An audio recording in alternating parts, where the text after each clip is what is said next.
Bonjour à tout le monde, bienvenue au Toit du Monde.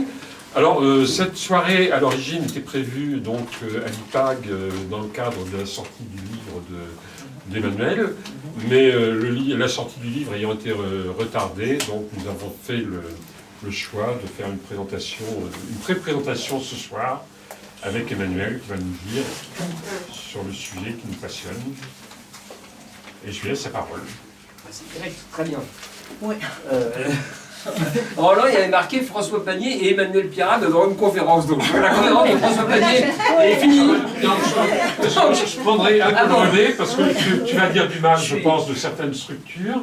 Et moi, je vais enchaîner parce que j'ai quelques rancœurs aussi par rapport à des ambassades et autres qui nous ont fait des entourloupettes. Et j'aimerais bien en faire un peu étalage aussi pour... Il y a des gens du Canard. Il n'y a pas des... Parce que Minute n'existant plus, il y a peut-être des personnes du Canard, non? Minute et le Canard, c'est pas tout à fait la même politique.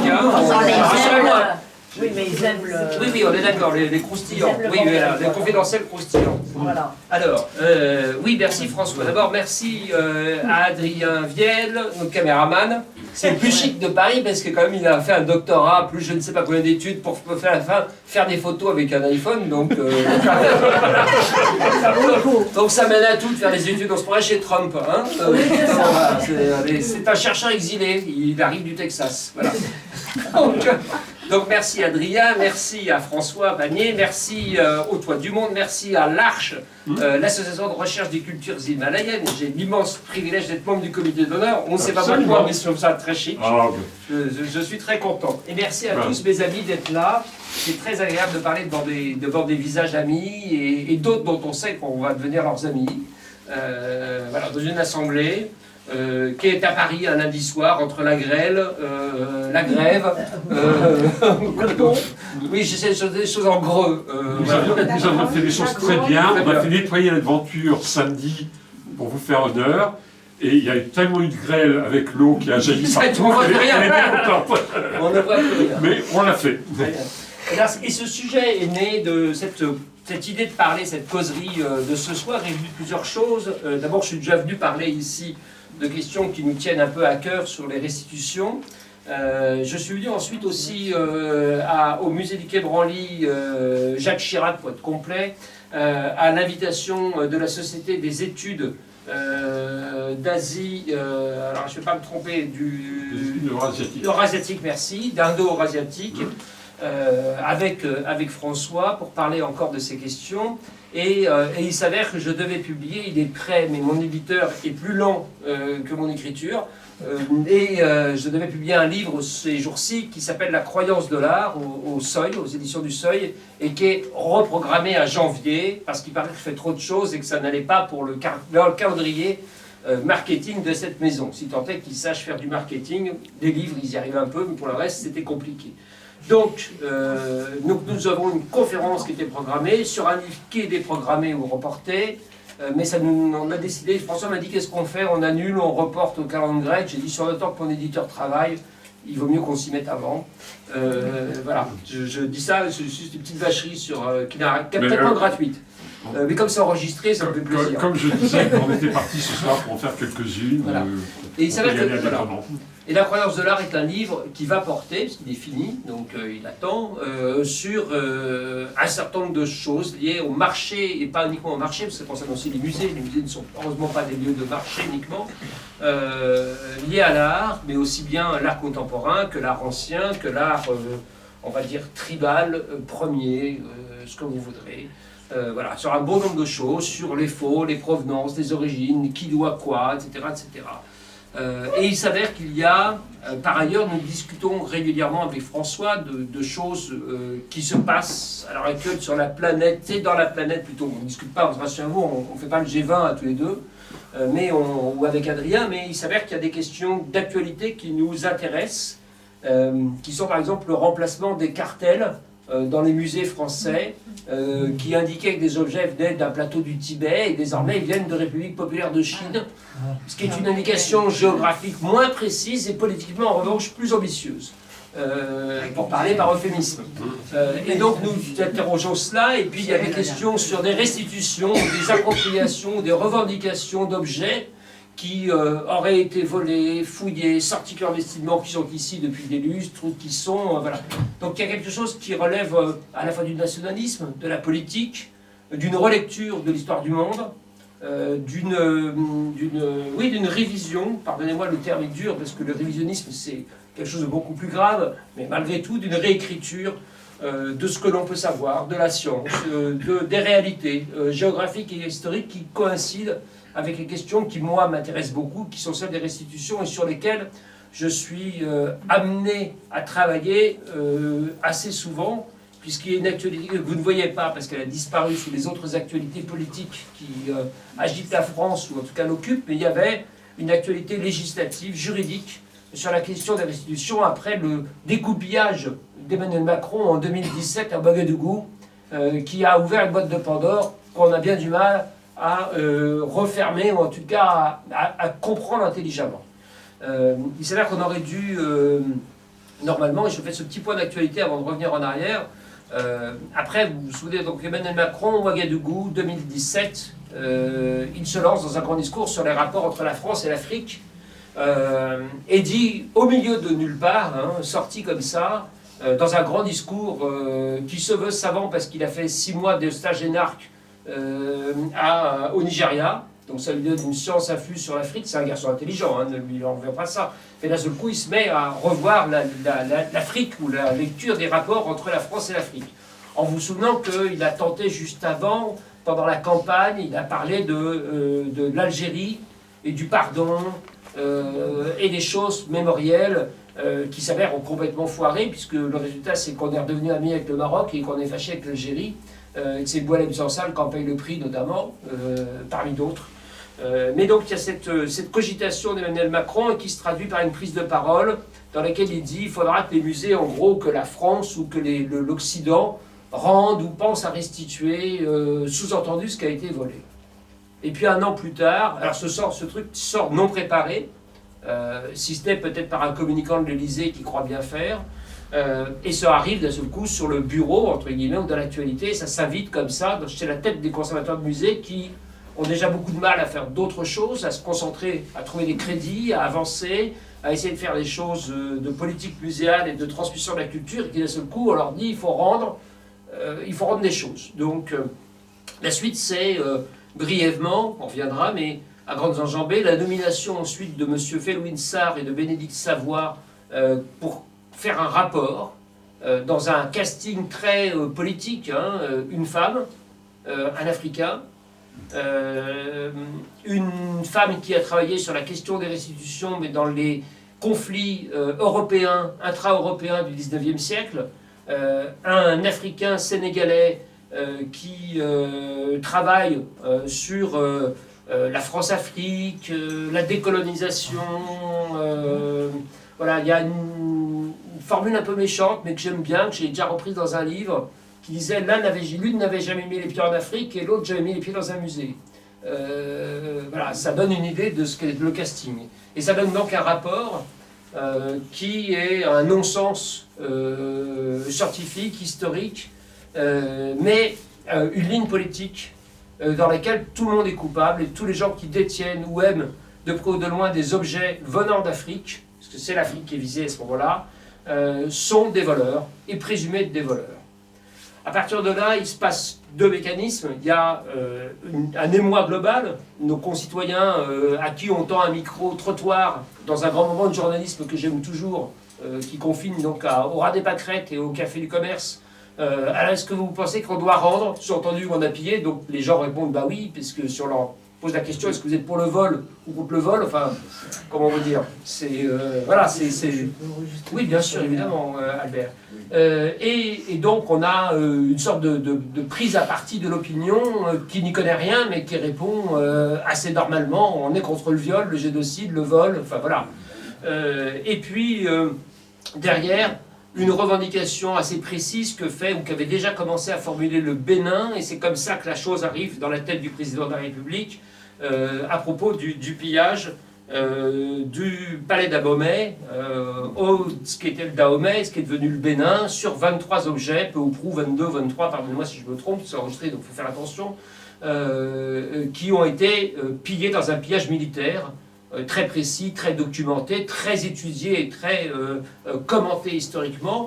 Et donc cette demande du Bénin, qui par ailleurs est passée devant l'Assemblée nationale, puisqu'on ne peut pas enlever des objets qui appartiennent aux collections publiques sans qu'il y ait un texte de loi qui permette de les sortir. Ça évite que n'importe quel dirigeant cinglé se mette à vendre la Joconde et tout ce qui figure au Louvre, ou tout ce qui vient du Muséum d'histoire naturelle de Marinette que je salue ici, ou, etc. etc. C'est une loi de garde-fou pour éviter qu'on pioche dans les collections publiques et au prix d'un mouvement voilà, d'humeur. Et donc ce principe d'inaliénabilité, pardonnez-moi, c'est un principe juridique qui permet d'interdire de sortir quelque chose sans que, éventuellement, l'Assemblée nationale et le Sénat ne votent pour qu'on sorte un objet des collections et qu'on le mette ailleurs. Donc il y a ce mouvement qui arrive avec une première loi qui passe, sur laquelle moi je suis beaucoup sollicité à l'Assemblée nationale, par notamment le rapporteur de la loi, par le Sénat, avec 23 objets donc, venant du Bénin, et un sabre qu'on rend au Sénégal. Je ne sais pas si vous vous souvenez de cette histoire de sabre, c'est Édouard Philippe part en visite officielle à Dakar, la veille au soir, dans un moment je ne sais pas ce qui traverse la tête des gens, mais c'est compliqué de conseiller en cabinet ministériel, où on travaille 18 heures par jour et il faut trouver des choses où on a des idées qui traversent. Donc, la veille au soir, quelqu'un dit Édouard Philippe, les Sénégalais demandent le sabre d'un combattant du 19e siècle que la France a confisqué et mis aux Invalides. Donc, quelqu'un va aux Invalides, demande à l'époque à la conservatrice des Invalides où est le sabre du... Bon, on donne un sabre, et Édouard Philippe le remet le lendemain au président Macky Sall à Dakar en disant la France rend le sabre qu'elle a volé. Il s'avère que c'est pas le bon sabre, que c'est le sabre qui vient à quelqu'un d'autre. Donc, mais tout est symbole, hein, voilà, c'est pas très grave. Mais donc la loi passe pour valider la restitution de 23 objets royaux, des régalias, au Bénin, et de l'autre côté un sabre qui n'est pas le bon au Sénégal et qui n'est pas un bien culturel volé, qui est un sabre sur un combat qui n'oppose même pas, qui n'a rien à voir avec l'histoire, avec notre histoire. Mais qui donne un ton général, et ce sabre, vous pouvez le voir au musée des cultures, il s'appelle le musée des cultures noires, si je ne me trompe pas, civilisation noire, pardon, à Dakar, qui est un musée où il y a plein de faux exposés, beaucoup de faux, offerts par des gens du pays, dans un musée construit par la Chine, qui est immense. À Dakar, il y a l'ancien musée, le vieux musée qu'on appelle Théodore Monod aujourd'hui, qui a été créé notamment par Théodore Monod, le méhariste, qui était du côté de la France libre et qui l'a maintenu en disant c'est la France libre contre Pétain. Et ce musée a été très intelligemment repris par Léopold Sédar Senghor, le premier président de l'indépendance, poète et président, qui l'a transformé d'Institut français des arts nègres en Institut français des arts, je dis c'est des arts nègres pour lui, et aujourd'hui ça s'appelle l'Institut Théodore Monod. C'est un endroit qui m'est cher, c'est l'endroit où j'ai eu une révélation presque christique, entre guillemets, pour l'art africain. Donc je passe sur le détail, mais il s'avère donc qu'il y a toujours ce musée avec des très beaux objets, et à côté, avec l'aide de M. Sarr, il y a donc un musée construit par les Chinois avec rien dedans, si ce n'est des portraits de personnalités noires. Il y a Nelson Mandela, il y a Desmond Tutu, affichés en portrait, c'est des photos, des posters. Et puis il y a une collection de faux absolument extraordinaire, de trucs vendus pour les touristes, qui ont rempli le musée. Et puis il y a le sabre qui est présenté comme un grand moment de rencontre historique entre la France et le Sénégal. Ça n'a pas semblé très satisfaisant comme solution. D'un point de vue, alors je ne parle pas de morale, parce que la morale n'a rien à faire ici. Ce qui intéresse, c'est la science, le savoir, la transmission, la pédagogie, l'amour de l'art, et surtout la transmission, je pense, du savoir et du goût des autres. Donc il s'est avéré assez vite qu'à ce rythme-là, on serait dans une chose un peu de malentendu permanent entre des gens qui d'un côté demandent des choses mais sans bien savoir, et de l'autre côté, une opinion publique française ou occidentale qui est prise à partie, qui ne connaît pas grand-chose. Donc il faut trouver une sorte d'équilibre politique. En France, on ne s'est pas trop mal débrouillé parce que nos voisins à côté, pris dans un grand mouvement de repentance par effet collatéral du discours d'Emmanuel Macron, se sont mis d'un seul coup à se sentir coupables de tout. Alors les Hollandais, notamment, se sont mis à rendre des choses à l'Indonésie qui n'avaient jamais rien demandé, dans tous les sens.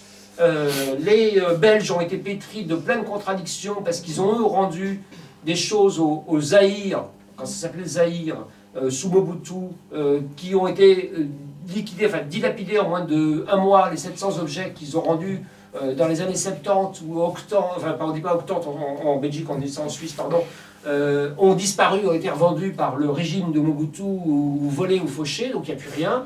Donc ils sont en des contradictions. Et puis alors, les Suisses, qui est, comme vous le savez, un grand pays colonial, s'est mis à mettre des cartels partout, comme quoi c'était pas bien d'avoir des objets africains. Donc on est en plein, on nage en plein délire, hein, et en pleine. Et puis à côté, il y a des tas de pays africains dans lesquels personne ne demande rien, parce que les sujets sont autres, ou parce que les préoccupations sont autres. Et quand vous êtes au Tchad, à N'Djamena, on comprend que la première préoccupation, vous connaissez ce terrain, n'est pas a priori de demander la restitution d'un objet tchadien, mais plutôt de gérer des problèmes de santé publique, des problèmes de guerre, des problèmes de Darfour voisin, des problèmes du Soudan machin, et il y a 100 000 autres problèmes. Et puis dans les endroits où ça va mieux, la préoccupation n'est pas nécessairement un procès de repentance permanent sur la colonisation, il est plutôt d'essayer de travailler à quelque chose d'autre. C'est le cas par exemple en Côte d'Ivoire, un endroit où je vais beaucoup, où il y a un musée qui vaut ce qu'il vaut, qui est en très mauvais état. La Côte d'Ivoire, à un moment, a fait une liste, puis après, elle a dit, non, ce qui nous intéresse, c'est un tambour et 2 objets. Et puis, ils devaient faire un musée, puis finalement, ils ne font plus de musée. Donc, c'est assez pas contradictoire, mais c'est plein de choses qui ne sont pas aussi uniformes que la repentance de M. Sarr ou de Mme Savoie le voudrait. Aujourd'hui, l'état des lieux, c'est que le débat est particulièrement en plus rendu compliqué parce qu'on a mélangé dedans des choses qui n'ont rien à voir au motif que ça parlait de restitution. Il y a 3 lois qui donc ont été annoncées il y a maintenant 2 ans ou 3 ans quasiment par le ministère de la Culture qui portent sur le même thème. 3 lois, des lois dites cadres, c'est-à-dire des lois qui fixent un principe permettant de restituer un objet ou de le faire passer d'un endroit à un autre, de le sortir des collections publiques pour le rendre ou à quelqu'un ou à un pays ou une région ou que ce soit, sans avoir à faire voter sur chaque objet par l'Assemblée nationale. Il y aurait une sorte de rapport annuel dans lequel l'Assemblée contrôlerait a posteriori qu'on n'a pas tout foutu n'importe où.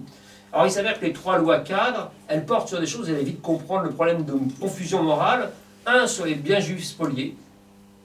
Donc comment vous dire, toute comparaison avec le nazisme et la collaboration et le rend tout, comment dire, compliqué. Vous rapprochez n'importe quel objet africain en disant c'est comme la loi sur la restitution des biens juifs spoliés, vous partez de travers. Enfin, vous êtes dans un niveau, selon moi, qui n'a rien à voir. Vous êtes dans une problématique qui n'a rien à voir et vous mélangez tout et vous rendez tout le monde coupable de tout et de n'importe quoi. Et vous êtes vous résolvez un problème technique réel important au-delà du problème politique, hein, pas du problème, mais de l'histoire. De l'histoire en tant que telle, c'est pas un problème. Hein, pardonnez-moi, les mots doivent être pesés là.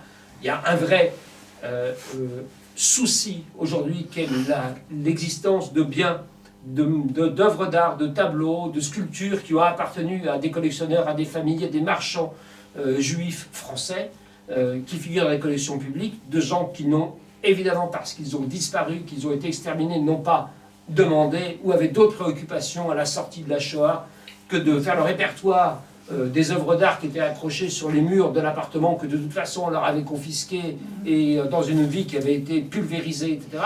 Donc il y a ça qui est toujours arrivé, ça s'appelle les MNR, hein, ce sont des objets identifiés et on cherche des endroits, il y a des discussions pour savoir si ou non ce sont les bons objets, si on ne se trompe pas, c'est compliqué, etc. Donc, et on met ça avec à côté une loi sur la restitution des restes humains. Alors là, on est dans autre chose, on est dans des crânes, dans des os, ou alors ça peut être des combattants, ça peut être des crânes qui sont partis au muséum d'histoire naturelle pour des raisons vraiment d'études du corps humain, d'études de tas de choses, et avec par ailleurs une lecture qui est quand même assez judéo-chrétienne, hein, des choses, hein, selon laquelle la sépulture c'est forcément, enfin le corps est forcément une sépulture ou quelque chose lié à la tombe quand il peut être éventuellement dans une culture. Le crâne en Océanie, la crémation ailleurs, enfin on mélange tout, mais c'est pas grave, ça donne une bonne conscience. Et enfin, on rajoute à ça la restitution des biens culturels volés. Et alors là, sur le même niveau, c'est-à-dire le nazisme, les esclaves, ou à peu de choses près, ou l'expérimentation sur des corps, ou j'en sais rien. Et le troisième truc, c'est la question des biens culturels. Alors on dit plus sur l'Afrique, on dit du monde entier, pour éviter de faire une sorte de focus particulier parce qu'il s'avère qu'aujourd'hui on a plus de demandes venant du Kazakhstan ou d'autres pays, c'est pas énorme, hein, c'est très peu, mais on a plus de demandes statistiquement quasiment en nombre d'objets venant d'Asie ou d'ailleurs sur des questions de pillage clandestin, de fouilles, de choses comme ça qu'il n'y a de demande de la part d'États africains. Alors les 2 premières lois sont passées, les lois sur le bien juice politique, il n'y a pas de discussion à avoir, c'est une loi technique sur un problème, enfin pas un problème, pardon, une histoire abominable et il n'y a même pas de discussion. Il y a, voilà. Et la loi sur les restes humains, elle vaut ce qu'elle vaut. Selon moi, elle est encore une fois pleine de contradictions culturelles, mais c'est pas très grave. C'est pas non plus un enjeu, selon moi, de première importance de conserver des crânes ou des os ou un tibia pour un tibia. Hein. Je ne parle pas d'un fémur de l'Himalaya avec un usage cultuel ou rituel. On parle juste d'un os. Voilà. Donc ça n'est pas tout à fait la même chose. Et puis ensuite, il y a donc cette 3e loi qui aurait dû venir au Parlement il y a maintenant quasiment 1 an et demi. Et puis il s'avère que, comme vous le savez, la France a connu quelques agitations politiques. Et donc cette loi allait repousser, de repousser. Alors moi j'en suis à la 3e lecture, ça fait 3 fois que je vois des ministres de la Culture. Avant Madame Dati, j'ai vu en toute urgence sa prédécesseuse en mois de décembre avant un remaniement. Et je lui ai dit, elle m'auditionnait pour avoir mon avis sur le texte de loi, ce qu'on appelle le bleu, c'est-à-dire le projet, et qui est issu des travaux demandés à Jean-Luc Martinez, ancien président du Louvre, qui a travaillé pas mal sur cette question, qui n'est pas un spécialiste de l'art africain ni de l'art de l'Himalaya, mais qui est un homme de musée, un scientifique, ou en tout cas un muséologue important. Et il a fait quelque chose qui est pas mal, quand même, qui permet de mettre des garde-fous et de penser. Alors moi j'ai été auditionné comme juriste pour donner mon avis de juriste sur cette chose-là. Et j'ai dit à la ministre, mais vous êtes, on se voit là, on annonce un remaniement pour après-demain. Elle me dit, ça ne me concerne pas, donc on va travailler. Donc on a passé 3 heures à travailler. Et le surlendemain, elle a sauté. Donc et le projet est parti dans les limbes. Et puis là, ben, ça fait 3-4 fois que je suis réinvité, que je suis questionné. Et entre-temps, voilà. Donc je connais assez bien le sujet, c'est ça pour vous dire. Et il est plus, après avoir en 2017 avoir été la chose la plus importante qu'il fallait traiter dans la minute, nous sommes en 2025 et là c'est perdu quelque part rue de Valois, dans le tiroir de Madame Dati, il n'a pas l'air d'être préoccupée par ça en premier. Mais c'est pas un reproche, hein, je ne suis pas pressé qu'elle s'en occupe. Elle peut prendre la ville de Paris avant si elle veut, ça peut faire un tas de choses. Mais ça reste un problème ouvert et un problème dangereux parce qu'il est voie d'une démagogie très importante et de pression politique très importante. Ça vaut bien particulièrement pour l'Afrique, en raison des liens politiques, historiques et coloniaux, mais c'est dit sans un jugement de valeur. Hein. Quand je dis coloniaux, c'est une réalité historique. C'est pas, n'y voyez pas un discours pour, contre, etc. C'est pas mon sujet. Mais évidemment, la situation actuelle des États du Sahel, qui ont fait une union entre les dingues du Burkina Faso, du Mali et du Niger, militaires qui ont confisqué le pouvoir et qui d'ailleurs vont repousser maintenant les élections, et qui pensent qu'il y a un discours exutoire contre la France qui permet de masquer les réalités abominables du pays, tout en léchant la main des Russes, quelque chose qui... voilà, il y a un discours démagogique qui est assez facile, mais qui ne facilite pas une avancée intelligente sur une question qui pourrait être la construction de collections, le partage de connaissances, l'organisation, tout un tas de choses. Mais c'est vrai qu'en ce moment, au Niger, et je peux le comprendre, à la fois à Niamey, la préoccupation n'est pas de faire une exposition d'art africain, et de l'autre côté, pourtant, le discours revient régulièrement parce qu'il permet de camoufler ou de parler d'autre chose et de désigner un bouc émissaire qui serait la France des problèmes que rencontre la zone sahélienne. À côté, il y a, et à côté, tout ça se mélange avec des choses qui sont des demandes concrètes sur des choses historiques qui sont arrivées. Là, je reviens du Kazakhstan, où j'étais jusqu'à mardi, il y a 8 jours.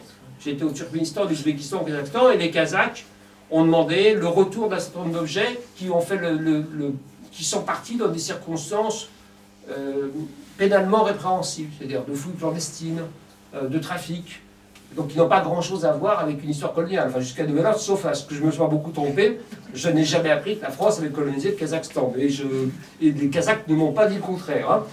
Mais tout ça est dans le même chose.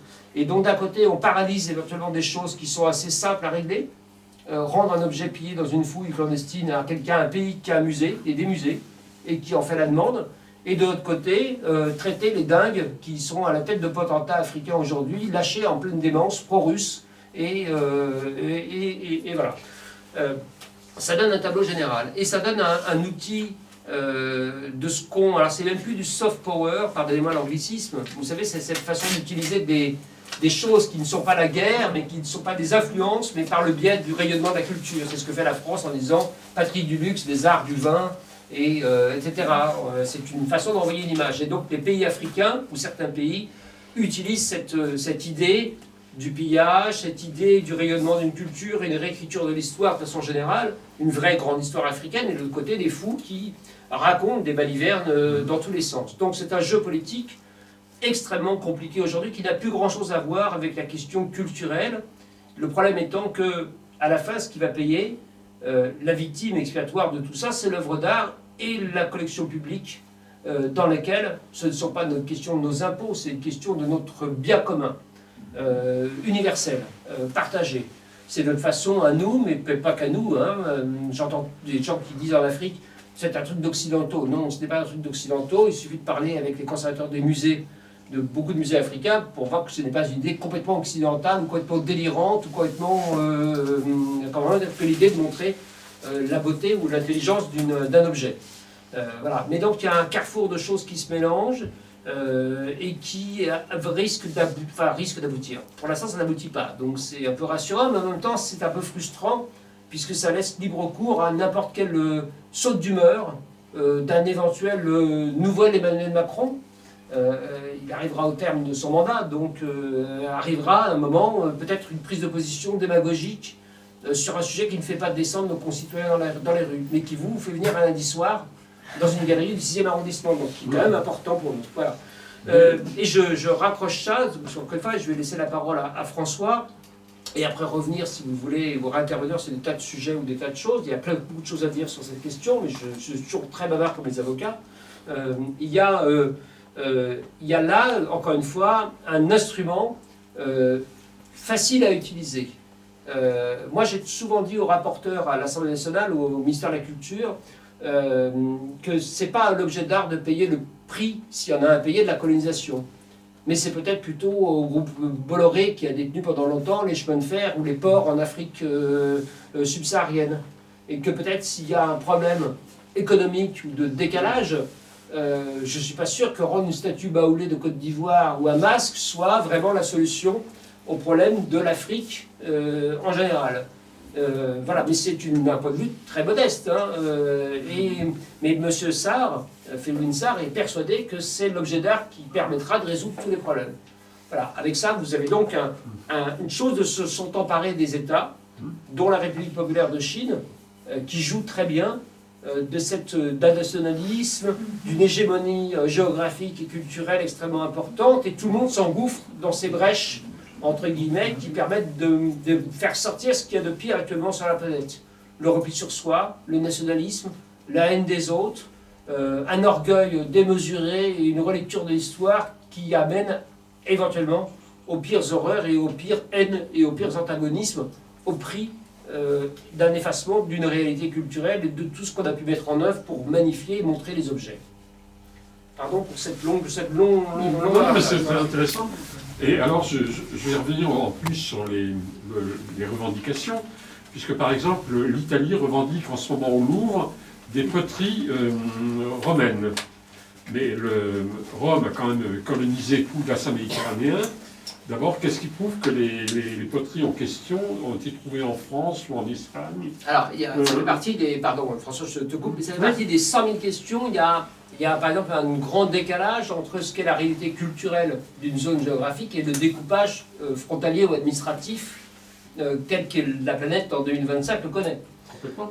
Là, vous êtes dans quelque chose qui n'a pas de sens. On demande donc, et on a une question à résoudre, c'est à qui on rend, si on doit rendre quelque chose, à qui on rend, et sur quelle base historique, ou sur quelle réalité, sur quel tracé.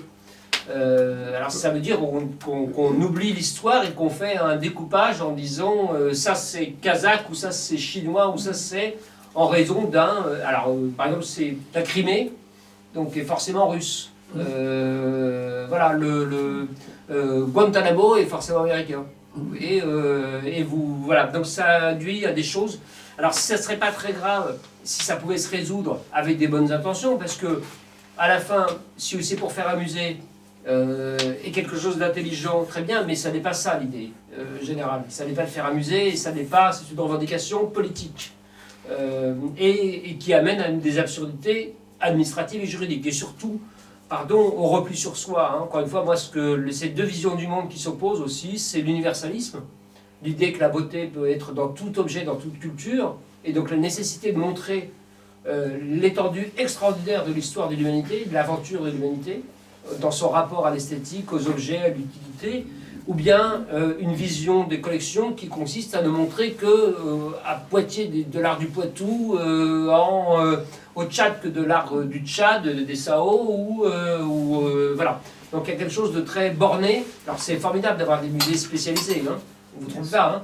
Le musée des civilisations asiatiques, guillemets, le musée, etc. Évidemment que c'est nécessaire, mais à partir du moment où il existe le Louvre, où il existe le musée d'Orsay, où il existe une vision universelle à côté qui permet de comprendre la beauté du monde.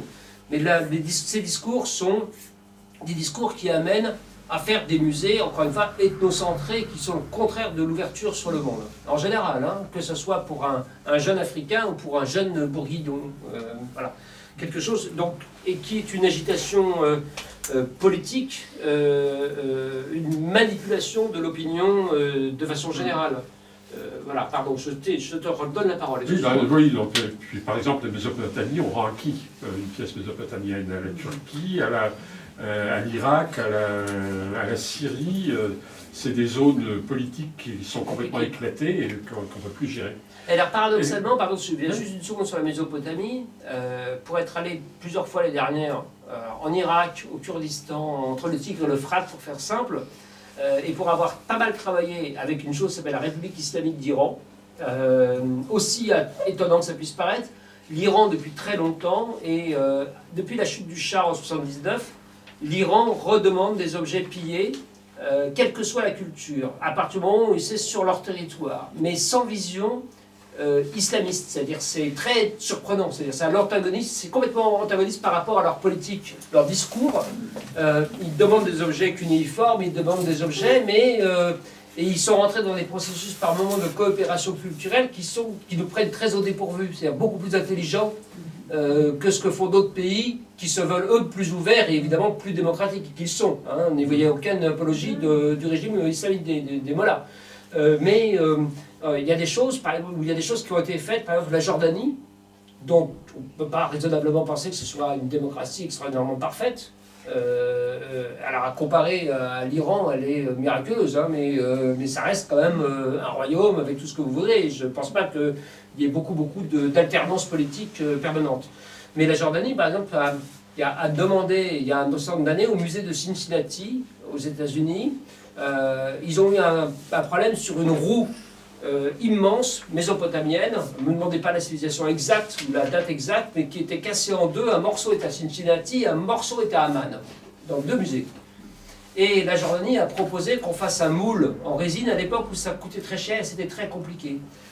Et qu'on montre en alternance, qu'on prête la moitié, que le vrai disque en entier fasse une fois tous les 5 ans le voyage, pour des questions de montrer le vrai, pas montrer uniquement la résine, mais que la résine complète de chaque côté. Et là, vous ne vous attendez pas à ce genre de discours. Et pourtant, c'est des choses qui existent. Donc il y a d'un côté des États donc, qui travaillent vraiment avec l'idée de promouvoir quelque chose de culturel, et malheureusement une majorité aujourd'hui qui s'empare de cette question à vil prix pour en faire un objet politique des plus, comment dire, aisément manipulables. Alors c'est vrai que tu as le droit de parler. Bon. Alors, on parle en effet de tous les objets volés, c'est quelque chose de très constant. Et on a eu récemment avec Emmanuel un problème avec une statue népalaise qui était passée en vente chez Bonhams et que l'ambassade du Népal a déclaré comme étant volée. La pièce a été retirée, j'ai récupéré la pièce après parce que le collectionneur m'a confié pour faire une enquête. J'ai écrit un certain nombre de fois à l'ambassade qui n'a jamais pu me prouver que c'était volé et on en est resté là. Mais il y a eu un article contre moi dans le Quotidien des Arts où j'ai demandé un droit de réponse. Et dans mon droit de réponse, je leur signalais quand même que le plus grand pilleur du Népal pour les œuvres d'art importantes, c'était le roi du Népal et la famille royale. Ce n'étaient pas du tout des pillages occidentaux, c'était le gouvernement des palais qui vendait les objets. Et maintenant, ils sont en train de le revendiquer comme étant... il y a un changement de régime, donc on tire un trait sur le passé et on repart à zéro, quoi, quand même. Et on s'aperçoit aussi que lorsque l'on s'adresse aux administrations de ces pays-là, j'en parle en tant que galeriste, hein, parce qu'on se heurte à des murs. Et j'ai eu plusieurs expériences assez intéressantes, dont deux que je vais vous citer. Je préparais une exposition sur les masques de l'Himachal Pradesh, donc un État du nord de l'Inde, faisant partie de l'Inde, donc. Michel Postel du musée asiatique à Biarritz me dit attention, il y a eu un vol à Simla, donc en Himachal Pradesh, un vol de masques. Est-ce qu'il y a eu vol ou pas vol? Comme je disais, souvent les gens vendent des objets, etc. Et on ne sait pas le fin mot de l'affaire. J'envoie un message à l'ambassade de l'Inde le 26 juillet pour leur demander s'il y a eu vol, et s'il y a eu vol, s'ils savent ce qui a été volé, et s'ils ont des photos des objets volés. J'aurais confirmé le 27. Le 2 août 2013, l'ambassade me répond que les objets chinois ne les concernent pas. Donc, le 2 août, je leur réponds que je n'étais pas au courant des dernières évolutions géopolitiques, que pour moi, l'Himachal Pradesh était toujours indien, et que j'ignorais qu'il était devenu chinois. Alors là, on me répond qu'on n'avait pas compris ma question. Je parle de Shimla en Himachal Pradesh, je ne parle pas de la Chine. Et voilà, donc... et alors, réponse admirable aussi de l'ambassade de Chine, qui me dit de me référer à Michel Postel de Biarritz, non. Et on me précise que c'est à la suite d'un article dans La Semaine du Pays Basque qu'il pensait que c'était des pièces chinoises. Donc, a priori, l'ambassade de l'Inde est abonnée à la Semaine du Pays Basque. Mais c'est des réponses complètement aberrantes. Alors, je me suis dit qu'il y a quand même un gros problème. C'est peut-être un secrétaire ou une secrétaire qui raconte des conneries, etc. C'est quand même pas normal. J'écris à l'ambassadeur, qui ne me répond pas. Je lui confirme par lettre recommandée, il ne me répond pas. J'interroge Interpol, qui ne me répond pas. Et je n'ai jamais eu de réponse à ce problème-là, sauf le 12 décembre 2014, Mme Tourté de l'ambassade, qui me demande si j'ai des photos des objets volés. Alors que j'aurais demandé à l'origine s'il y avait eu vol et si elles avaient des photos. Et voilà, on se retrouve avec ce type de situation. Mais si j'avais eu un objet volé ici, j'aurais eu la télévision devant la galerie qui m'aurait dit « Mais comment, monsieur, vous avez des objets volés, etc. Vous ne faites rien pour savoir le fin mot de l'affaire, quoi, quand même. » Alors ça, c'était... En aparté, François, pardonne-moi, vous connaissez l'histoire il y a un dossier important qui concerne le Louvre à Abu Dhabi avec des objets venant du Proche-Orient et des objets égyptiens. Et étant avocat de deux personnes impliquées ou mises en cause dans ce dossier, deux personnes qui n'ont rien à voir, hein, et je défends deux personnes, à plusieurs reprises, le juge d'instruction nous a dit « Mais pourquoi vous n'avez pas demandé à l'ambassade d'Égypte ?» En disant ça à des spécialistes d'art égyptien. Ils disent ben, « Nous n'avons jamais eu de réponse en 40 ans des services d'administration culturelle égyptienne. Quelle que soit la question, il n'y a aucune réponse. Ouais. » Donc, alors le juge dit, vous auriez dû attendre leur avis. Voilà, on passait à une autre civilisation. Quoi. On est, voilà, c'est l'administration. Mais de l'autre côté, l'Égypte n'est pas non plus, et dans une chose un peu particulière, je fais juste cet aparté, par exemple, ne demande rien à la France concernant les collections égyptiennes. Donc il y a à la fois un silence complet de l'administration, et de l'autre côté, une lucidité quand même sur ce que peut être le rayonnement. Alors là, inverse, je pense que c'est important pour la promotion de la culture égyptienne d'avoir des objets exposés au Louvre, d'avoir des objets exposés à Berlin, et s'il manque quelque chose, c'est quelque chose qui a fait l'objet d'un pillage dans une fouille récente, qui pose un petit problème plutôt de sécurité, etc. Mais là, c'est juste pour l'anecdote, c'est des ambassades qui appellent réponse. Alors là c'est encore un problème plus ou moins d'ambassade. Quand Jean-Paul Barbier-Muller a vendu sa collection du musée précolombien de Barcelone, il a été pris à partie par l'ambassade du Brésil, qui a dit qu'il avait des objets pillés, etc. Et alors, Jean-Paul, le 16 septembre 2016, me raconte Dans mon équipée précolombienne, la revendication la plus drôle était celle du Brésil. Vers 2006, on célébra à Paris l'année du Brésil, et je venais de publier, c'était lors des 3 fois 5 ans d'exposition permanente à Barcelone, notre collection de terre cuite d'Amazonie. On me demande donc si j'accepte de prêter mes grandes jarres, plus d'1 mètre de hauteur, des urnes anthropomorphiques jamais vues du grand public français, et j'accepte. Je reçois une lettre de la présidence signée par le directeur du cabinet de Lula me remerciant. Et lorsque mes céramiques sont exposées au début de l'exposition d'art précolombien au Grand Café, un énorme catalogue est publié. Bon, voilà. Et quand il a revendu sa collection, l'ambassadeur du Brésil est monté au créneau en disant « c'est notre patrimoine », etc. Alors, ce qui est intéressant aussi, justement, par rapport à la dispersion des collections, c'est que les 3 autres jarres étaient au musée de Sao Paulo, qui a brûlé. Donc les 3 qui étaient au Brésil sont détruites, et la seule qui persiste, c'est celle de Barbie Müller. Voilà, ça c'est aussi intéressant, parce que la dispersion du patrimoine, c'est aussi la sauvegarde du patrimoine. Alors, est-ce que c'est le patrimoine du pays en question? Et quand on voit ce qui se passe en Afghanistan, est-ce que le bouddhisme en Afghanistan, etc., c'est la propriété de l'Afghanistan ou quelque chose de plus large? En plus, à ce niveau-là, on a un autre problème, et qu'on a pu constater quand il y a eu l'exposition sur l'Afghanistan au musée Guimet récemment, c'est que quand il y a eu, dans les années 30, les fouilles françaises en Afghanistan, le trésor de Bagram a été, en accord avec le gouvernement afghan, a été partagé entre la France et le musée Guimet et l'Afghanistan. La collection du musée Guimet est intacte, celle de Kaboul a disparu. Elle a été pillée, massacrée, etc.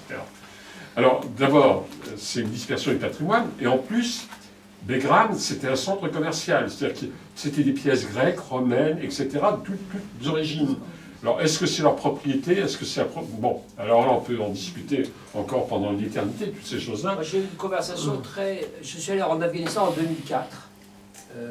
Je suis allé en mission pour des organisations internationales liées à l'art et à 2-3 choses. Je suis allé voir l'endroit où il y avait des Bouddhas, à Bamiyan, que les Bamiyan, pardon, mon pachtou n'est pas très bon, donc je prononce comme je peux. Et bon, j'ai fait un peu le tour de l'Afghanistan et j'ai eu une très longue rencontre avec la conservatrice du musée, où il n'y avait plus rien, dans le musée de Kaboul, mais qui quand même m'a emmené ensuite dans la réserve, parce qu'elle m'a dit les talibans étaient tellement cons qu'on avait des copies, mais de très mauvais niveau, de très mauvaise qualité, et avec des étudiants, on a transporté des objets bons, tout ce qu'on pouvait, parce qu'il y avait plein de choses qui n'étaient pas transportables, c'était trop difficile, on avait très peu de temps, pour les emmener dans un entrepôt, et on a mis les copies. Et ils ont tiré sur les copies. Mais avec... voilà. Et après, elle m'a enregistré. Il s'avère que dans mes petites marottes, j'aime beaucoup ce qu'on appelle le Nouristan. C'est la zone dans l'Afghanistan que connaît François ou Kadria connaissent mieux que moi. Qui est non musulmane, pour faire simple, qu'on appelait le kafiristan, mais c'est pas un joli mot. Et alors on a commencé à parler de ça, puis elle m'a dit est-ce que je peux vous enregistrer parce qu'on a très peu de choses. Ah, je me suis dit c'est le monde à l'envers. Et elle m'a enregistré pendant 3 heures. J'ai dit tout ce que je pouvais dire sans avoir internet ni rien de mémoire sur le sol. Elle m'a dit parce qu'il ne nous reste plus rien, ni des objets, ni de la bibliothèque, ni etc. Enfin, c'était, juste pour l'anecdote, hein, c'était tellement glaçant. Et cette femme était là, contre vents et marées, et elle me disait, on n'ose pas vous les remettre les objets parce qu'on ne sait pas. C'était en 2004, donc le 2001, le 11 septembre, le Mollah Omar, etc. Bon.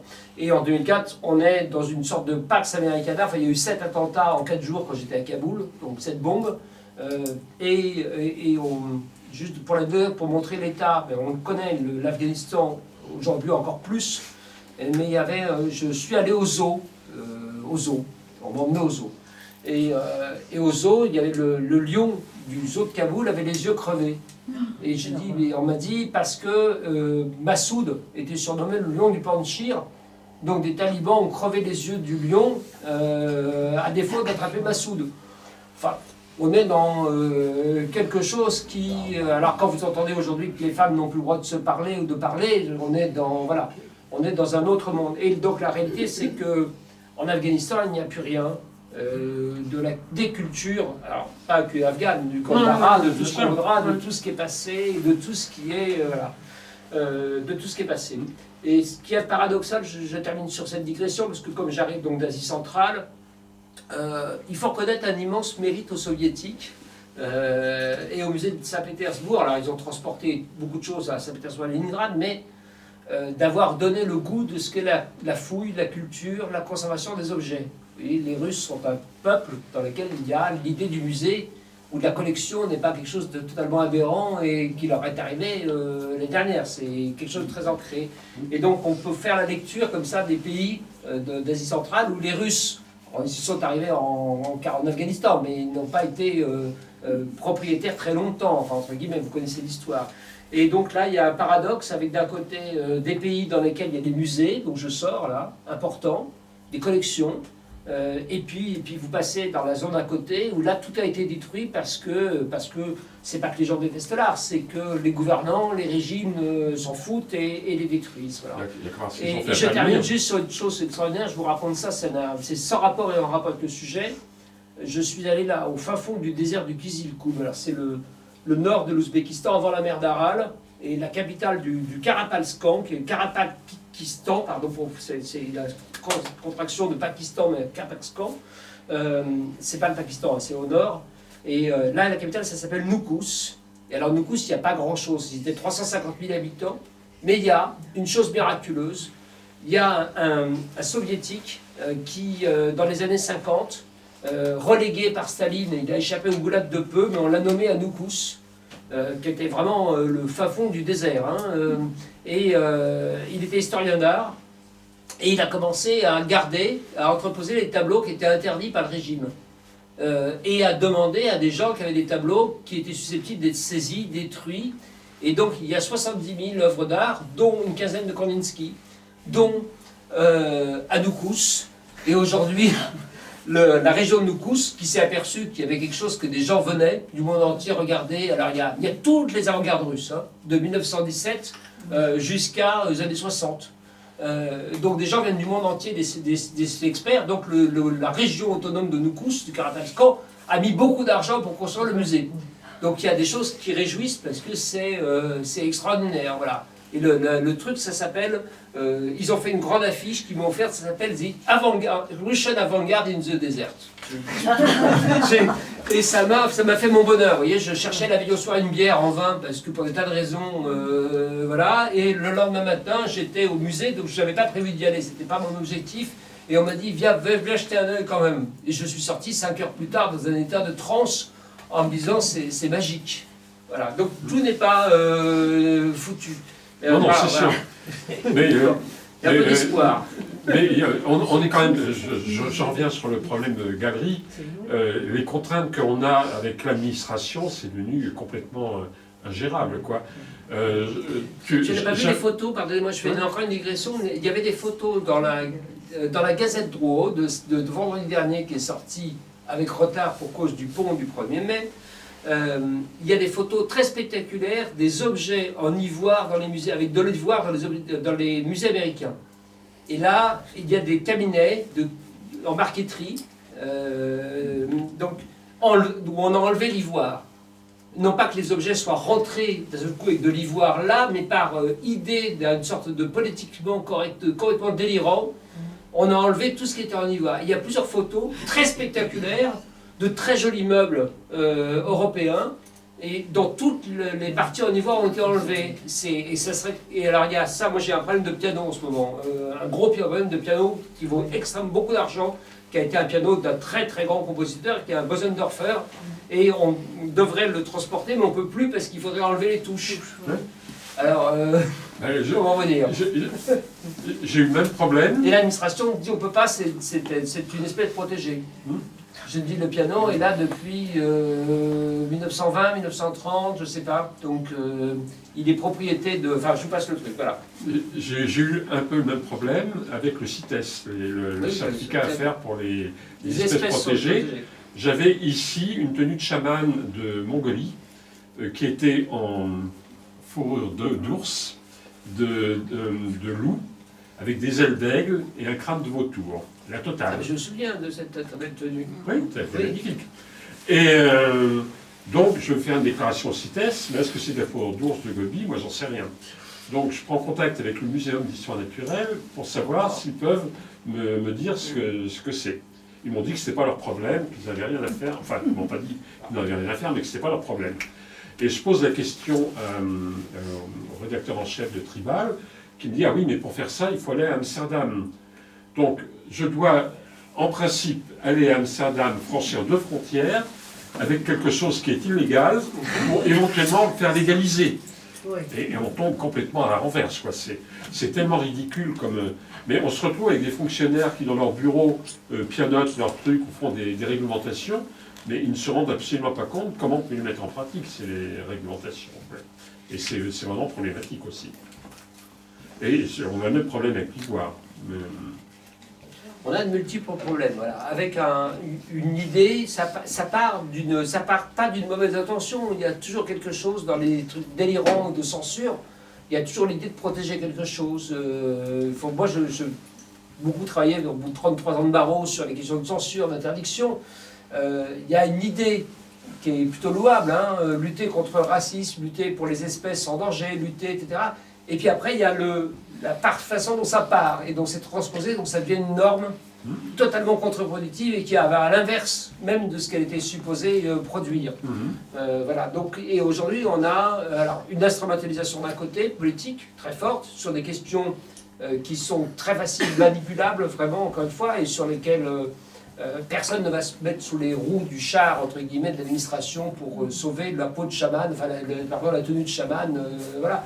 Et de l'autre côté, une ignorance ou une paperasserie délirante qui empêche, encore une fois, moi, mon idée, c'est pas le commerce de façon générale, c'est la transmission de quelque chose. Et ça passe aussi par le fait de montrer les objets, de les exposer, de les promener, de les sortir de chez soi. Non, mais ce qui est quand même un peu problématique, c'est que quand le Louvre a un problème, c'est maintenant le président de la République qui va solutionner le problème au Louvre pour déplacer la Joconde. Oui. C'est quand même invraisemblable comme truc, quoi. La conservatrice du Louvre, elle ne peut pas déplacer la Joconde toute seule comme une grande, quoi. Enfin, non, avec son équipe, quoi, Laurence Descartes, la présidente du Louvre, pour qui j'ai de l'estime, sait faire de la politique. Et elle aussi, elle sait que comme elle a un problème de budget, alors elle invite l'Élysée à s'emparer d'une cause nationale, et c'est comme ça qu'on a le trou 600 millions qu'elle aurait eu du mal en allant à Valois faire un dossier. Voilà. C'est clair. Non, mais il faut le lire. Tout ça, c'est bâclé à l'arrivée, on fait une entrée supplémentaire. C'est plus compliqué, c'est de la politique, voilà, mais Laurence Descartes est une bonne conservatrice, mais c'est une manageuse, enfin, elle est surtout là parce qu'elle sait faire, elle sait trouver de l'argent, elle sait faire de la politique, voilà, c'est la fille d'un de mes très bons amis, c'est la petite fille de Guy Descartes, le romancier, voilà, et la fille de Jean Descartes, qui est un bon spécialiste de plein de choses, historien et journaliste, voilà. Mais c'est, comment vous dire, on ne demande pas aujourd'hui à un conservateur de musée, c'est là que c'est devenu autre chose. Un président de musée n'est plus là pour être un scientifique, il est là pour être un manager, un gestionnaire de budget, pour, voilà. C'est à la fois triste, et en même temps, si on nomme personne qui a un peu de niaque, etc., le musée s'effondre. Oui. Il est vite... Mais en contrepartie, on se retrouve avec ce qui se passe à Guinée, c'est-à-dire que les Chinois apportant l'argent, on gomme le Tibet, etc. Raconte ça, parce qu'il faut le raconter un peu plus. Oui, voilà. En fait, il y a le musée Guimet qui a supprimé dans ses notices tout ce qui était Tibet, en mettant zone himalayenne éventuellement, et d'autres fois termes chinois. Alors il y a eu toute une émission sur France 2 à ce sujet, et justement j'avais été un peu confronté à ce problème-là, parce qu'avec Adrien, on a reconstitué le film de Serge Bourguignon sur la visite de l'actuel Dalai Lama en France dans les années 94, et ce film avait été perdu. On l'a reconstitué avec Serge, et j'avais demandé au musée du Quai Branly de le projeter. Ils m'ont dit oui, et un mois après, ils m'ont envoyé un message en me disant nos autorités de tutelle nous disent de ne pas projeter le film parce que les Chinois étaient hostiles à ce problème-là, quoi, quand même. Et on se retrouve en permanence. Et donc il y a eu Katia Broftig et d'autres chercheurs qui ont fait un article qui a été publié dans Le Monde. Et à la suite de ça, il y a eu toute une émission de télévision. Et alors, ce qui était quand même intéressant, puisqu'on est quand même dans des problèmes de budget dont on parle beaucoup, c'est que le musée de Nantes devait faire une exposition sur Gengis Khan avec les Chinois. Et dans le film, justement, de la télévision, on raconte ça. Il fait appel, il devait faire l'exposition avec les Chinois. Les Chinois ne voulaient pas parler de certaines zones, voulaient réécrire les cartes de l'Asie en fonction de leur nécessité ou de leur politique. Et moralité, Nantes a refusé et a quand même fait l'exposition en prenant d'autres prêteurs. Donc on peut quand même de temps en temps contourner les règles. Mais il faut aussi vouloir, quoi, quand même.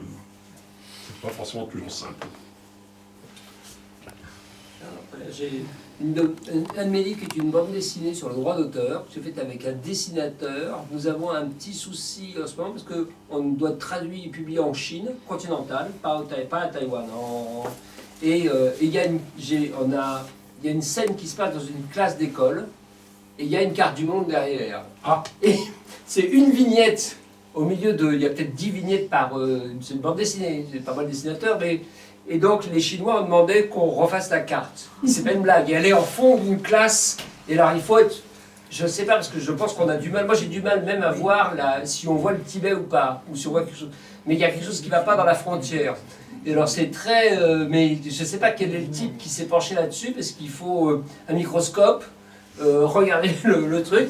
Mais ça bloque pour l'instant. Et alors moi j'ai dit je m'en fous parce qu'on voit rien. Donc c'est même pas moi-même, je ne vois pas où est le problème. Et le dessinateur a dit par principe non, on ne touchera pas la carte. Donc et notre éditeur de dire c'est un peu con de louper le marché chinois. J'ai dit bon, ça ira, on va survivre économiquement, mais on est voilà, c'est une petite anecdote de jusqu'où ça se niche, c'est-à-dire une carte dans une bande dessinée sur le droit d'auteur qui doit être, enfin voilà, on nage en plein délire. Mais justement, on se retrouve maintenant avec des accumulations de réglementations qui deviennent complètement ingérables, quoi, quand même.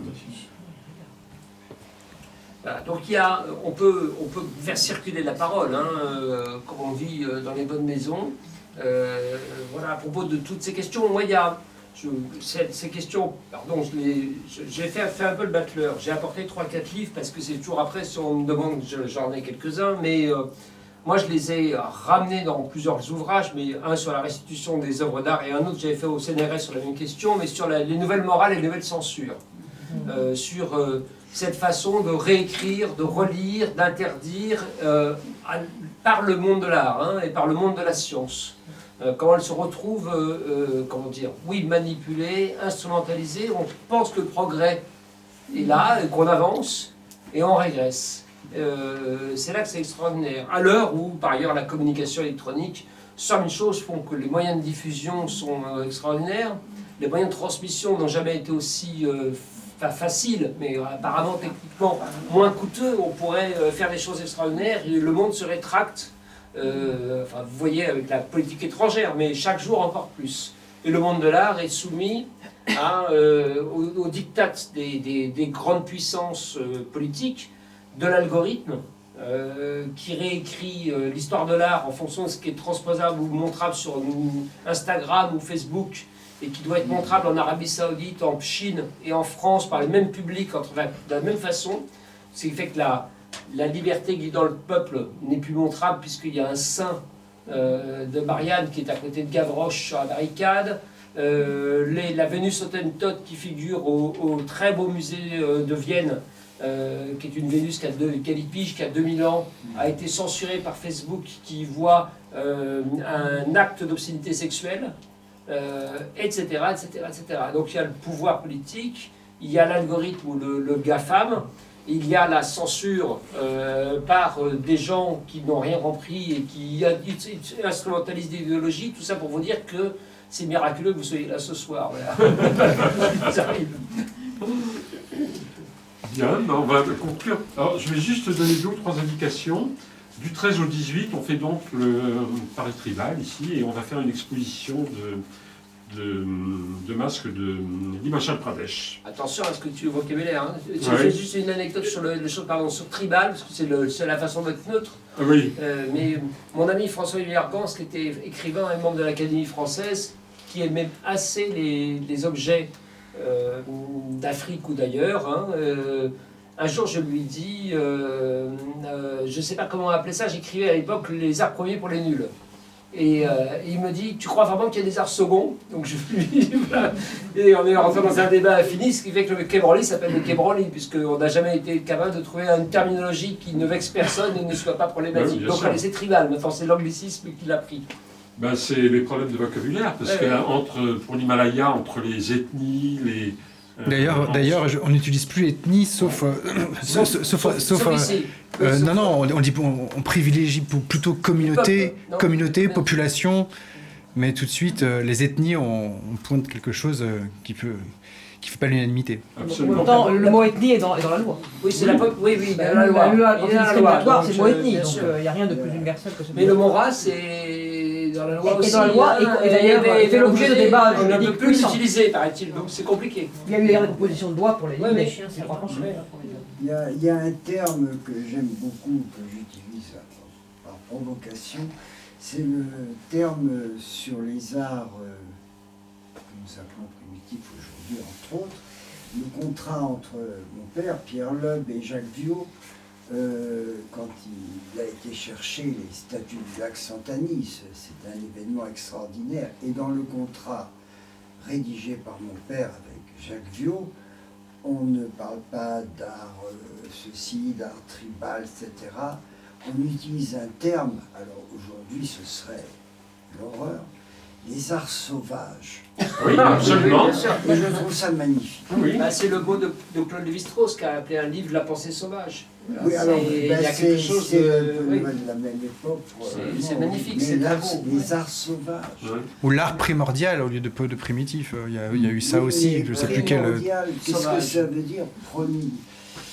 Il y a un Les arts parfum sauvages, aussi. carrément. Oui. Il y a un parfum aussi. Oui. Ça veut dire qu'on s'accommode pour le parfum. Ah, l'art sauvage, Oui, avec oui, oui, Johnny Depp. Johnny Depp. Johnny Depp. Du lac Santani à Johnny Depp. Oui, absolument. Ça dit Ouais. quelque chose. Bien sûr. Ah, c'est toute la littérature aussi de l'époque. J'ai un livre là où on parle de la Nouvelle-Calédonie, où on parle des sauvages qui mangent. Bon, c'est des trucs absolument abominables maintenant, mais qui à l'époque, dans les années 20-30, étaient courants, quoi, comme. Alors, au milieu des annonces, on va laisser notre avis, voilà, je vous en prie, parlez. Tu prendras, n'oublie pas tes annonces après. C'était un plaisir de vous écouter.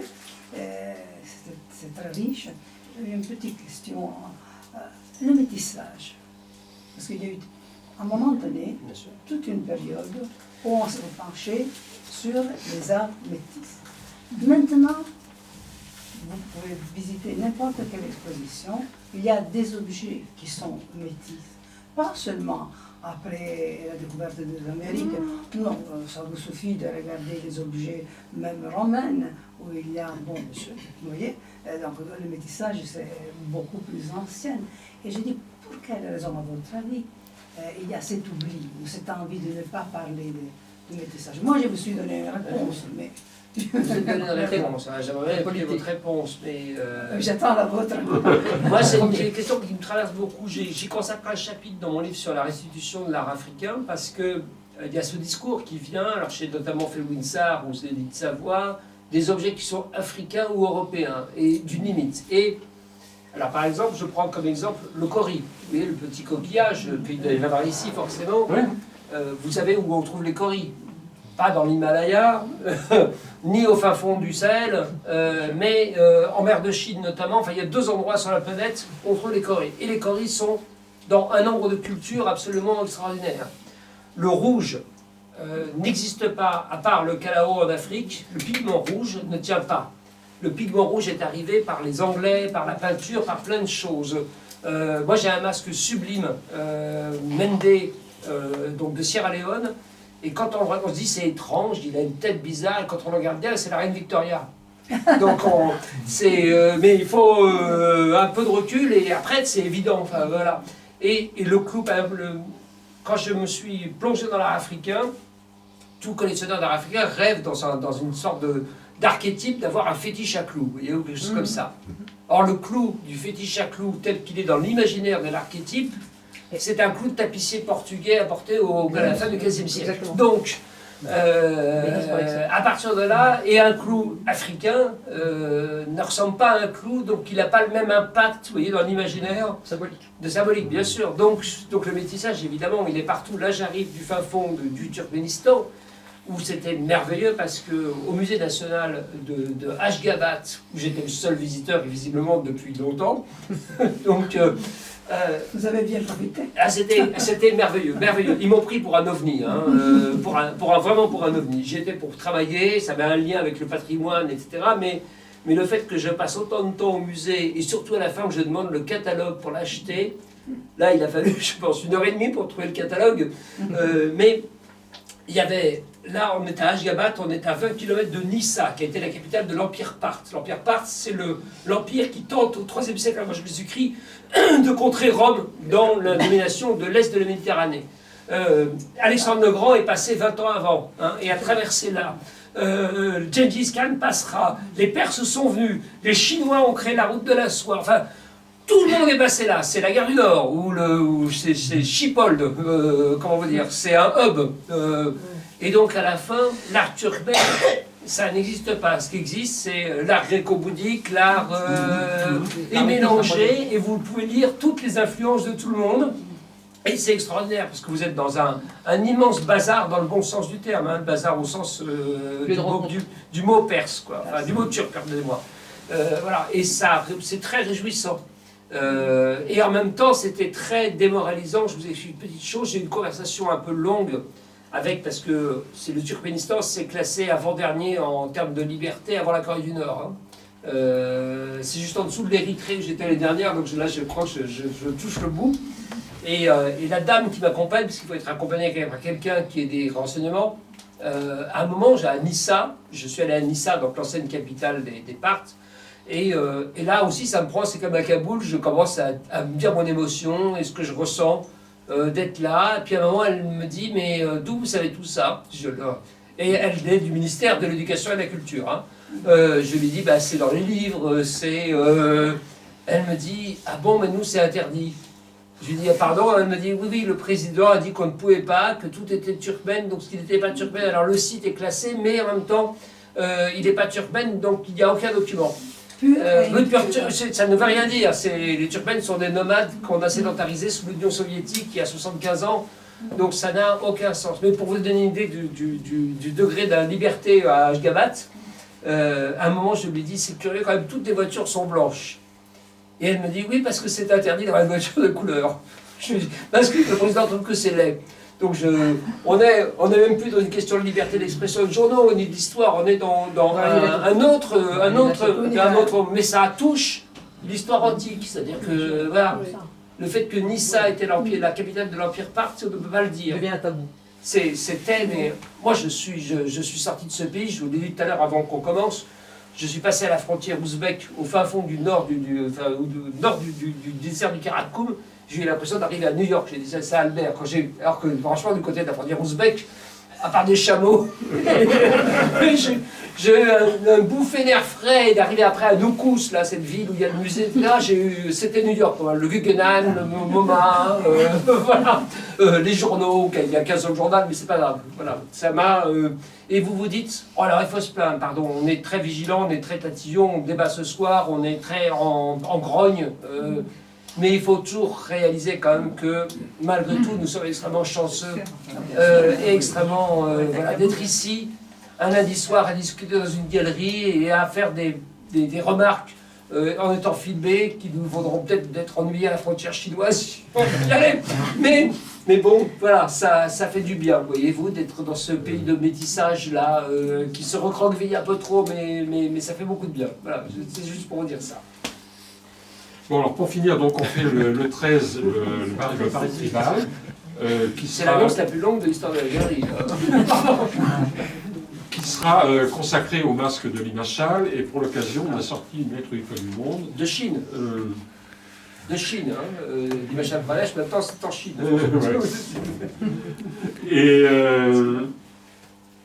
Et C'est donc, bien. il y a la lettre du Toit du Monde qui est sortie concernant un masque qui était daté du 15e et que l'on a pu rapprocher de danses masquées prises en 2005 localement.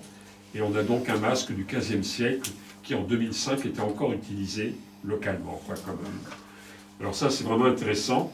Et le 15, on aura, en parallèle, on fait une exposition d'œuvres d'une jeune femme qui fait des objets, Laura Labrie-Laborie, un peu primitifs. C'est vraiment intéressant ce qu'elle fait. Et on fait donc une présentation le 15 au soir avec un film qui lui est consacré, dont je ne sais rien, je ne l'ai pas encore vu. Ce sera à vos risques et périls. Le vendredi 16, on fait une soirée avec Gérard Teffin, donc, qui est directeur de recherche du CNRS, et qui vient de sortir un livre en Inde sur les masques, sur les danses masquées de la vallée de Katmandou. Alors là, on n'aura pas les livres, mais on aura sa présentation avec les photos et les films qu'il a fait. Voilà. Et enfin, le 27 mars, on présente à l'INALCO. Mais Le 27, oui, ça, 27 mai, on présente à l'INALCO le film de Serge Bourguignon sur le voyage du Dalai Lama en 93 en France. C'est celui qu'on n'a pas pu projeter au musée du Quai Branly. Et l'INALCO nous permet de le projeter. Ah, la résistance s'organise. Oui. Ah bah, j'ai un ancêtre breton, donc je suis quand même assez têtu. J'ai de la suite dans les idées quand ça me... Non, mais c'était tellement ridicule cette opposition, parce qu'en plus il n'est pas du tout politique dedans, du bouddhisme, quoi, c'est pas du tout... Mais bon, voilà, c'est comme ça.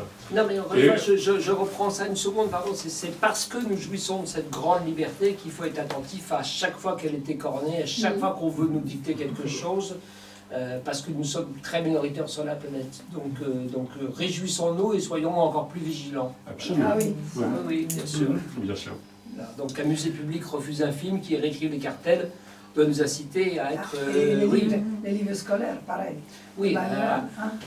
Là, on pourrait faire 3 soirées, surtout sur la lecture de l'histoire, sur la place des uns et des autres, sur le vocabulaire, sur les choses, sur les statuts dans l'espace public, sur les monuments, sur voilà. La réécriture de Bien sûr, l'histoire. la réécriture, ou Je pense l'imbécilité. notamment à l'Italie, parce qu'on s'en emprunte. Oui, oui, oui. Pas moi. Pas vous, oui, mais pas nous. Est-ce qu'il y a des questions? Il y a d'autres Vous questions? n'êtes pas Madame Mélanie, je vois bien. Donc, Mais vous avez compris d'ailleurs, je vous embrasse. je crois qu'il y a des questions. Et donc, pour en revenir à l'INALCO, si vous voulez venir, vous êtes les bienvenus. Et Serge Bourguignon sera là. Et ce sera probablement une de ses dernières sorties, puisqu'il a quand même 97 ans. Et il nous racontera ses prises de vue. Est-ce qu'il y a d'autres questions dans le public? Oui. Alors, on va attendre. Que j'ai pas encore vu.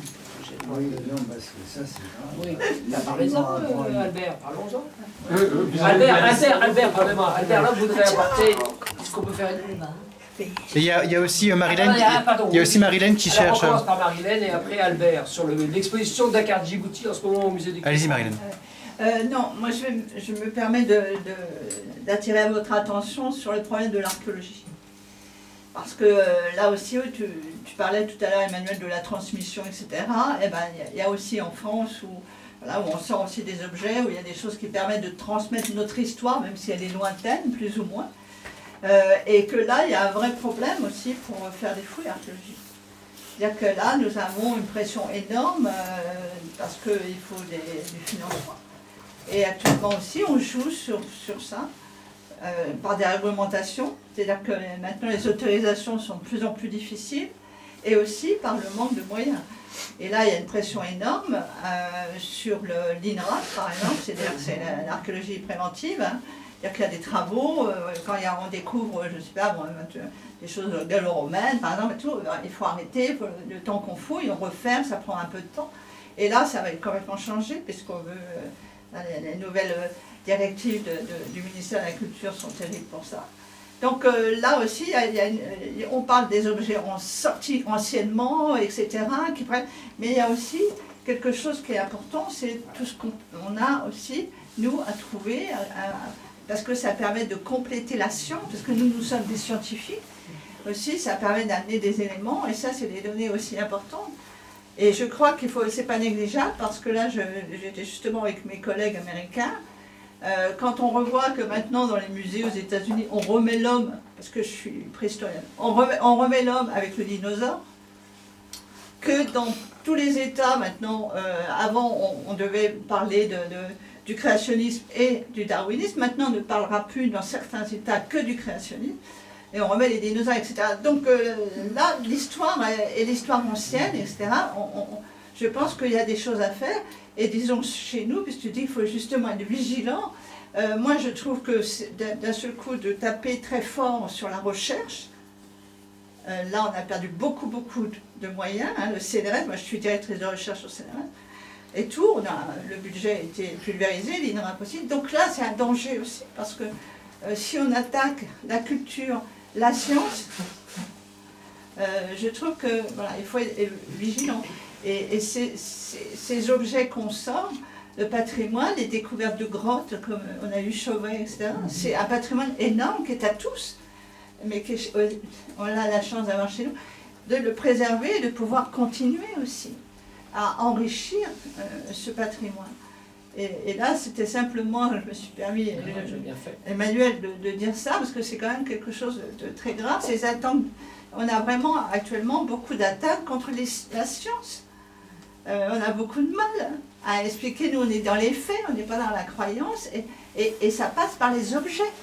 J'étais très attentif à ce que tu as dit, parce que pour moi c'est l'objet. Quand je fais des fouilles archéologiques, pas pour raconter des belles histoires de la préhistoire, c'est aussi à partir des objets. Et il y a des choses merveilleuses, là, les petites statuettes de la Vénus de Willendorf dont tu parlais, etc. Il y a vraiment des choses extraordinaires qui sont un patrimoine pour tous, et qu'il faut préserver, parce que c'est à la fois, ça a un apport sur notre histoire, et c'est beau. Enfin, je veux dire, c'est des objets. Même un bobiface.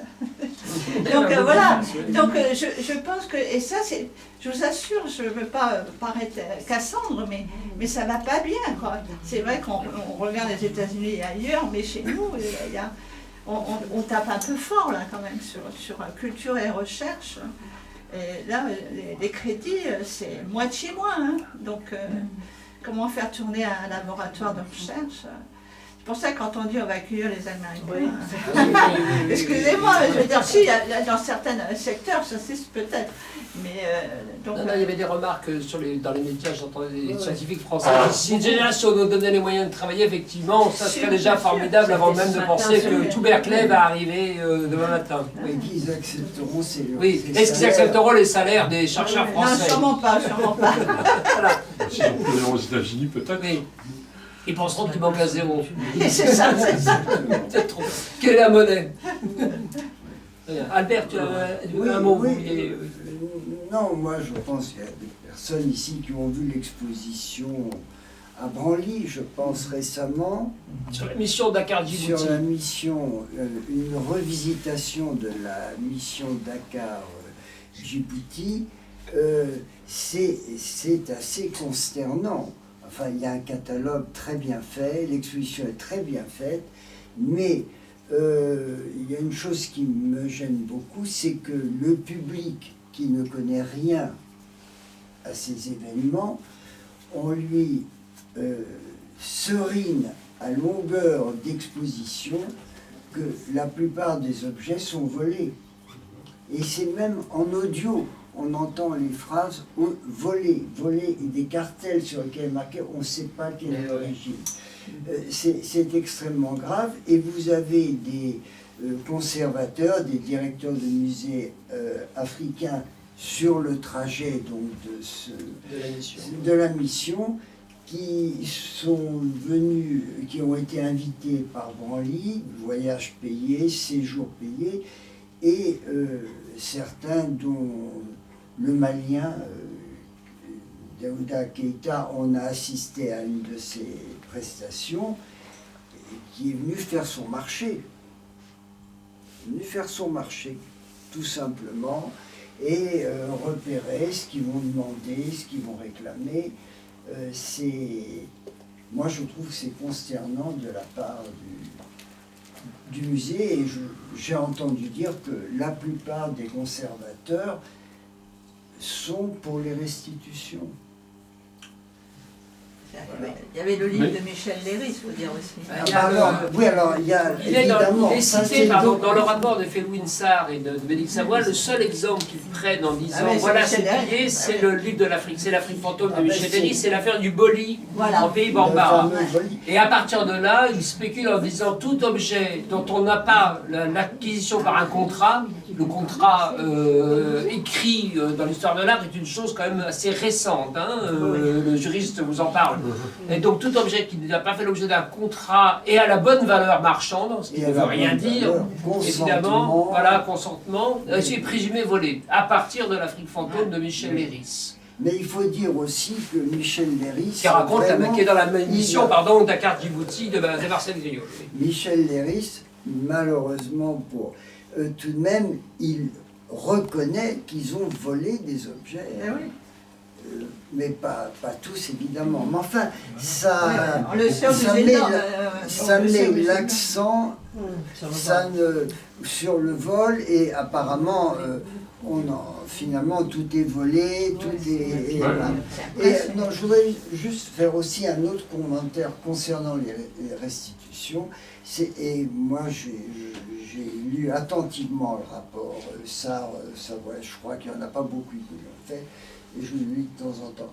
Mais, je l'ai lu avant de venir d'ailleurs encore, on constate que M. Sarr, africain, mais économiste, hein, c'était un économiste, et Madame Savoie, qui mélange les spoliations des juges et tout ça, ces gens-là ne connaissent pas l'Afrique, ils ne connaissent pas les Africains. Parce qu'il y a une chose qu'il faut rappeler, c'est que tout de même, et moi j'ai voyagé et j'étais au Mali pendant 20 ans, hein, c'est le seul pays que je connais vraiment très bien, mais c'est un pays musulman.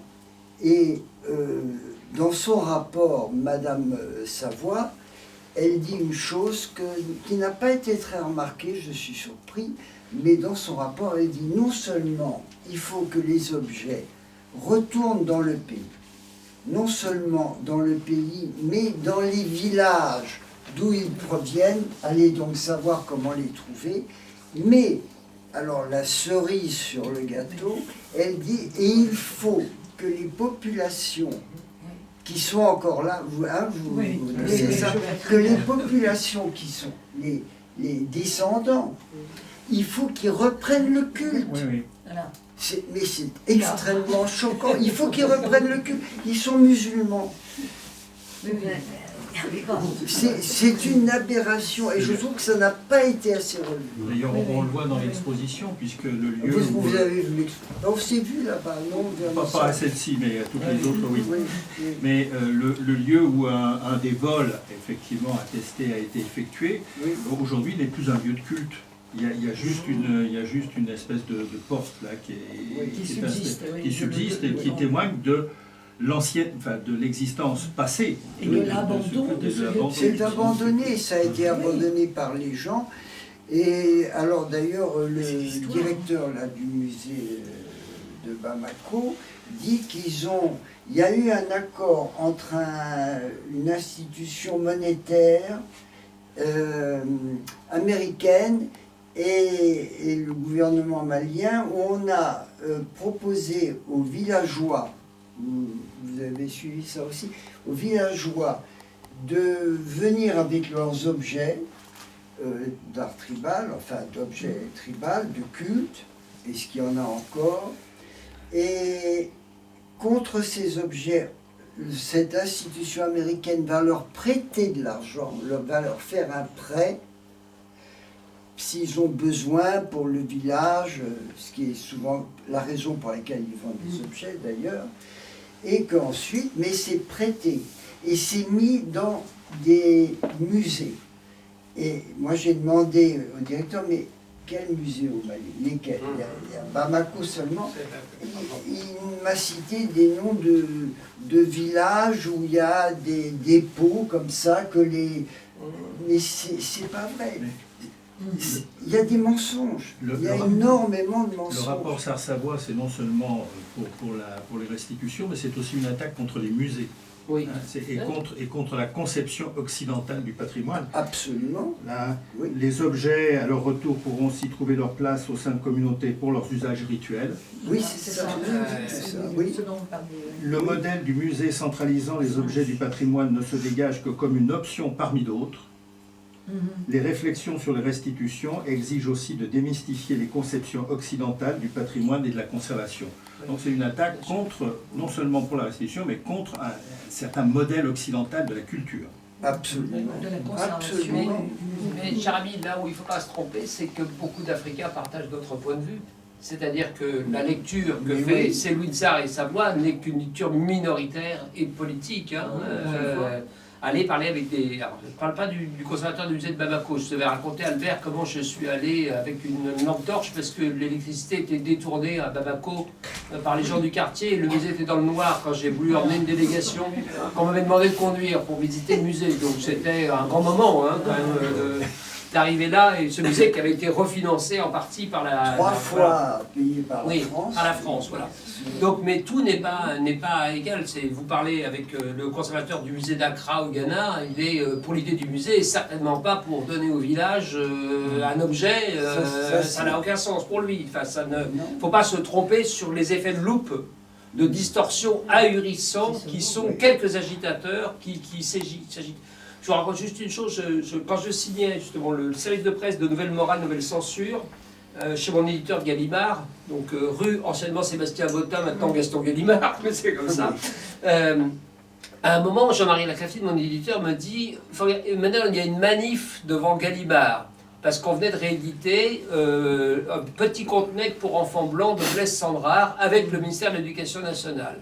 Et on sort sur le perron, et il y a 3 personnes avec une caméra qui se filment. Mais j'ai 3. Et diffusé sur YouTube, c'est une manif des civilisations noires contre la réédition. Oui, c'est pas une manif, c'est 3 agitateurs sur le trottoir. Et qui donnent ensuite l'impression que tout le continent africain se dresse contre... Voilà. C'était mais à la fois pathétique et en même temps, vous dites la puissance du réseau social, de la communication... Comme le Sarley qui était allé à Broly enlever le poteau, qui s'est trompé, qui pensait que c'était un poteau. Vous vous souvenez de cette histoire, non? Il est congolais, et il a arraché un poteau qui vient, je ne sais plus, du Sud-Soudan, enfin, en pensant que c'était chez lui, enfin, un truc de n'importe quoi. Oui. On le ramène à la maison, voilà. Et donc on a un effet de loupe incroyable, il ne faut pas se tromper. Encore une fois, vous sentez quand vous allez en Afrique subsaharienne aujourd'hui, vous discutez avec quelques personnes politiquement très engagées, vous avez ce discours anti-français, anti-occidental, mélangé, mais dès que vous allez un tout petit peu plus loin et vous parlez réellement avec les gens, avec les conservateurs de musée, avec des chercheurs, ils ont le même problème que nous, ils disent on n'a pas assez de crédit. Voilà, des gens me disent en permanence notre souci principal c'est pas la France, pas machin, c'est l'afflux des cerveaux. C'est-à-dire que l'attractivité économique fait que quelqu'un qui a fait des études s'en va, y compris quand il a travaillé, évidemment, dans l'histoire de l'art, dans des disciplines où il y a encore moins d'argent, ou que ce soit qu'il n'y en aura à l'université de Yale ou de quelque chose, ou d'Édimbourg.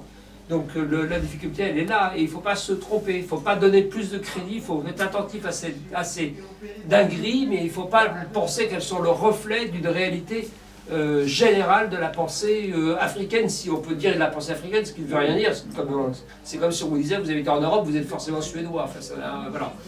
Non, mais on est dans le mensonge. On est dans le mensonge, bien sûr. On va l'être de plus en plus.